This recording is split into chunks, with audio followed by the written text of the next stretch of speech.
Great. Thanks a lot, John. Forbes magazine ranked our next guest as one of the 100 most powerful women in the world.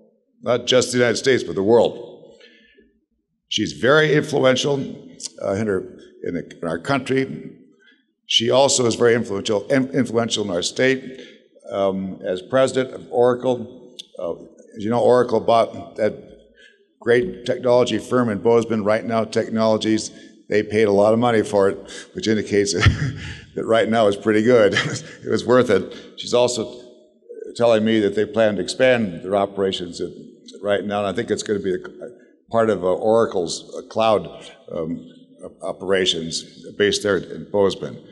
She's a great person, very smart, very engaging. You're really going to like her. Big round of applause for our friend, my friend, Safra Catz.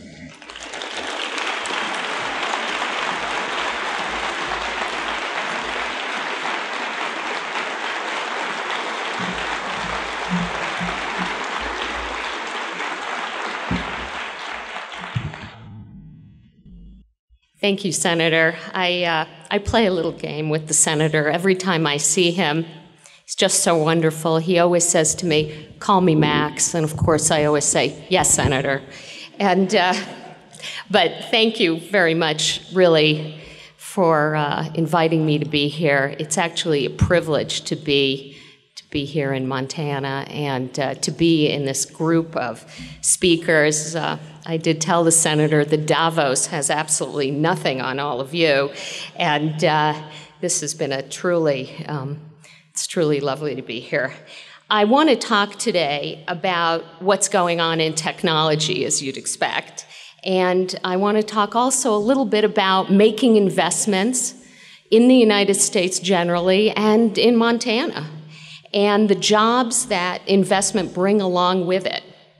And I want to touch, finally, on one of the quiet debates stirring in the technology industry that you might not be noticing is happening, and that I think you just want to be watchful of. So let me start with just who we are at Oracle Corporation.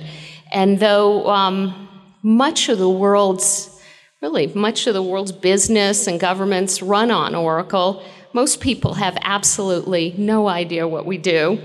And so I'm going to cut right to it and tell you. What we really do is we spend our time and our money solving the world's most complicated technology problems. And we focus on security, performance, and scalability. And what that means is that though we sell about $40 billion worth of software and hardware, and we have about 120,000 employees worldwide. We're actually growing by about 14 people a day, every week, all the time. And what we do is we build products that store and manipulate the world's data. And our most famous product is called the Oracle Database. And we have middleware, and we have accounting systems and HR systems, and probably most of your telephone bills are prepared through our software. And every time you shop at the iStore, that goes through our retail products. And so we build software and hardware that is engineered to work together so it works really, really fast, so that the companies here and the companies speaking have to focus on their business and not on building computers and software. And I've got to tell you, it's a really exciting time to be in technology. I'm going to adjust this a little because I'm not this tall. Okay. It's a very exciting time to be in technology. And you'd say that's probably true all the time, but there's so many things going on, and the big buzzwords and the big trends are cloud, social, mobile, and big data. And when I think of these trends, not surprisingly, what I'm thinking about is the enterprise, the business, the government, and really global commerce, and the opportunities to wildly improve productivity while dramatically reducing costs and thus increasing competitiveness, because that's what this is all about.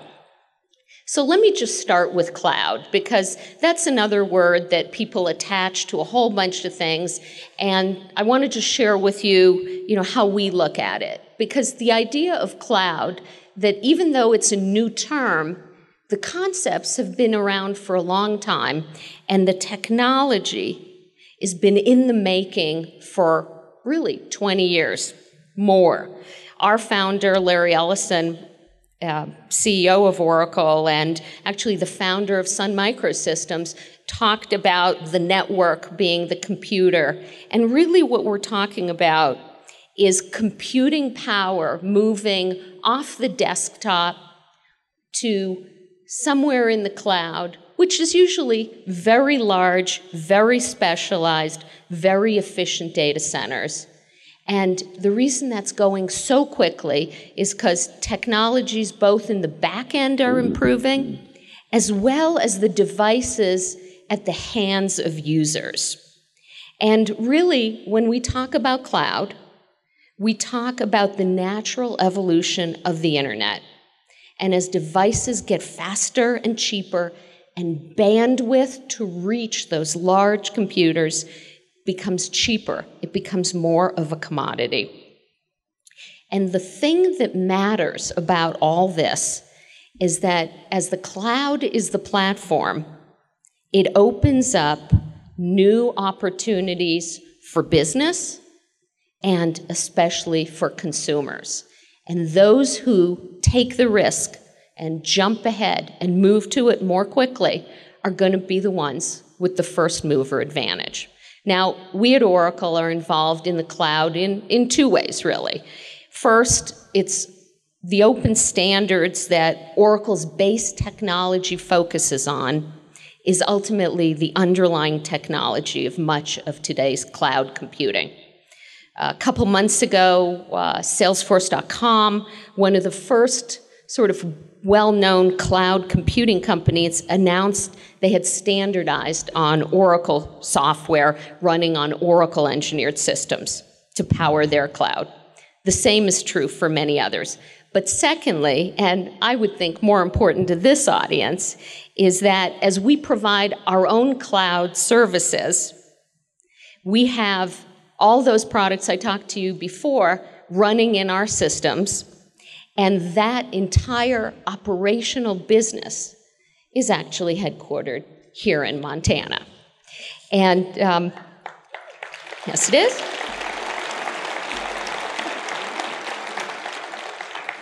Now, one of the important things about having cloud products, frankly, is that it is also important to make sure that customers have a choice. If they want to use the software in our cloud centers, that's wonderful. If they want to use part of it in the cloud center, part of it in their own centers, that's good. If they want to move back and forth, that's good. We think one of the critical things about this trend is making sure customers have choice. Because there are some things that you're very comfortable moving to the cloud, and you're comfortable, for example, moving it into the cloud here in the United States. In other places, choices may be different. Some information is so sensitive or so competitively significant, you might not want to move it at all. That's okay. Our job is to make sure that customers have that choice, whatever they're comfortable with. Now, the second exciting technology, one of the trends I was talking about, is of course mobile. And while, for a while we were referring to mobile as the third screen, I think more and more of us see that in fact mobile might be the first screen everyone looks at. And it's before the PC and it's before the television. It is a critical screen. And as such, it becomes a dominant computing platform for users. Now, again, in the enterprise context where I come from, you have to know that mobile is a lot more than just email and, like for my sons, an ESPN alert. It's really much more about mobile payments, mobile purchases, points of sale, mobile CRM, knowing where your customers, knowing what they like, all those things. And ultimately, it is going to continue. And for those companies, again, who understand how to take advantage of this technology, they will have the competitive advantage over their competition. And that's what this is always about. And I have to say, privately, for us at Oracle, we're always happy to see this proliferate, because all those devices all call back ultimately to big servers running, you guessed it, most likely Oracle. So we're happy to see it. Now, there's another big trend, and of course, it's social. And I know that Sheryl spoke yesterday, Sheryl Sandberg, so I'm not going to talk about friends and likes and hashtags and all that stuff, because it's that's their expertise. But for us in enterprise, social is absolutely critical, because again, it's about harnessing a technology to use it as competitively as possible. And it's ultimately about collaboration and productivity. And now groups of employees can come together in virtual teams from around the world and around the state and work on things together. But in addition, businesses can get closer and to their customers and get better information about those customers using all sorts of tools that are all harvesting interesting, important social comments on their products. And again, those that master these technologies will be the winners, and it will be to their benefit. Now, the last technology innovation I want to cover very quickly is what probably a number of you are starting to hear about, and that's the Internet of Things. So what is that all about? Well, for those of us who have been working with software and computers for a long time, even though there were millions, billions, trillions of transactions every day, most of them were actually created by people, whether they were making a phone call or making a purchase. And now what's happened is that more and more devices do the transaction without a single person involved. There are all these sensors, and cars have sensors, irrigation systems have sensors, mines have sensors, planes have sensors. Our America's Cup boat has hundreds and hundreds and hundreds of sensors. Let's hope it wins today. And I'll tell you, all of that data is really wonderful if you can make sense of it, because that's the issue, right? Big, big data, gargantuan data, but really the whole idea is ultimately getting information out of that data, figuring out where the needles are in the haystack, where the trends are, where the data is that is valuable enough for you to make a business decision about. And that's a trend that absolutely needs mastering. Because if you can understand what your customers want, what your customers are looking for, you can get it to them faster. And that's basically what we do for a living. It's what we've been doing for, more than 30 years. And we basically invest billions of dollars a year, over $5 billion a year, trying to figure out how to handle this exponential growth in data and how to handle it securely, how to handle it robustly, and how to make sure it's scalable. So clearly, we've got a lot of issues, a lot of things to do, and a lot of work ahead of us. Now, as a global leader in these technologies, we have to do business in about 165 countries around the world. And naturally, I've got customers in all those countries, and I've got employees around the world to sell and service the products that they want in all those places. And as a result, I've got to make decisions about where to invest and how much to invest. And of course, I know you're all reading about the focus on developing countries and what a great opportunity it is and what fantastic markets those are and how they present great growth opportunities. But something else is also true. It's not always a picnic operating in some of these countries. Turns out the cheapest labor isn't always worth it. I know that goes against conventional wisdom, but it turns out that the skill, the loyalty, and the work ethic of the workforce really, really matters.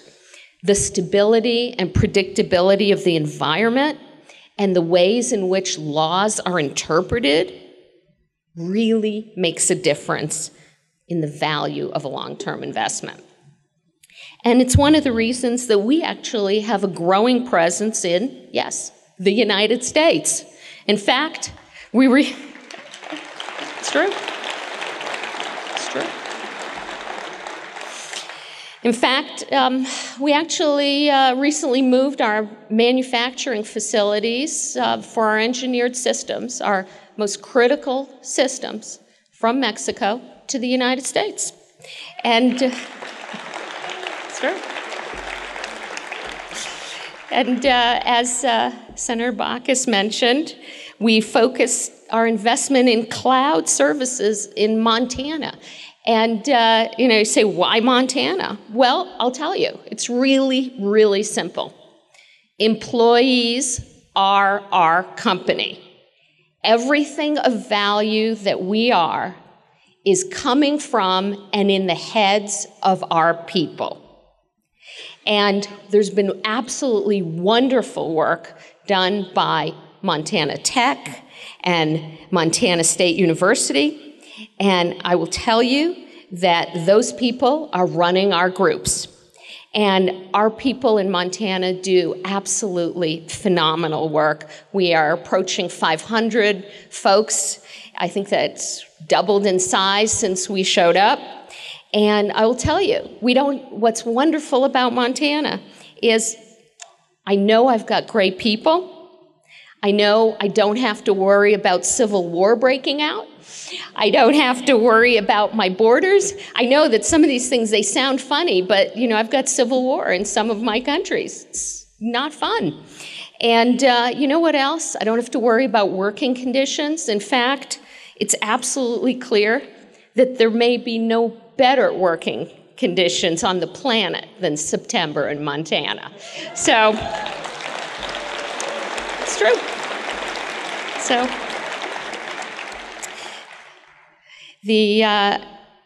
I'll tell you, we've made a lot of headway in some of the things we're doing. And we, look forward to continuing and expanding our special relation with the state, special relationship with the universities. And, we actually hope that our investment does even a little more than that. Because there's an economist at Harvard, that named Dr. Michael Porter, and he's written actually extensively about something called cluster development. And that's how we actually hope our cloud center works out in Bozeman. As we plan to grow in Bozeman, we also hope to be sort of anchor tenants that attracts additional investment, especially additional technology investment. And in fact, I recently read that a startup has started in Bozeman very near us, taking, I will admit, a couple of our employees from right now, but that's bittersweet, has moved all the way from California to Bozeman, Montana. So we hope that's a very, very good start. Now, thank you. I want to just cover one last little point And as I said, there's a little thing going on in technology, and it's about doing business in all these countries around the world. And as I said, the fact is that for all of America's problems, you know, beltway gridlock, partisan bickering, the United States is, as I mentioned, by far the best country in the world to live, invest, and work, bar none. And sure, people argue whether taxes are too high or not high enough, too much regulation, not enough, whatever. But we aren't really satisfied unless all our citizens live above the poverty line and have the requisite skills, education, and opportunity to succeed. It's true. It's true. We are, you know, and it seems very obvious, but we are actually a nation of laws. And by and large, we respect all points of view. And when we don't like what we see, we can peacefully vote. And that's what makes it wonderful. And now, what does that really have to do with technology? Well, you know, there is this little thing called the Constitution. And in it, there's a little known article called Article 1. And the clause, you know, the part I focus on, you know, because of my job, I guess, is actually Article 1, Section 8. And the framers put in the Constitution, not as an afterthought, in the Constitution, what is commonly known as the Copyright Clause. And it was the belief that giving owners the right promoted progress of science and the useful arts.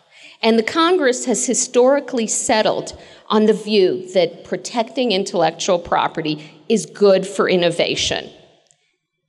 We just need to keep an eye on that, because in an effort to say, hey, let's make things free and available to everyone, we want to make sure that we protect intellectual property rights in the United States. Very critical. And we should, you know, it's always easy to look around and say, gee, we need to loosen this up. But we need to remember that the founders actually set us all up to be the innovation center of the world. Let's make sure we keep it that way. Thank you. Thank you, all of you. It's a pleasure to be here. Truly a privilege. Thank you very much.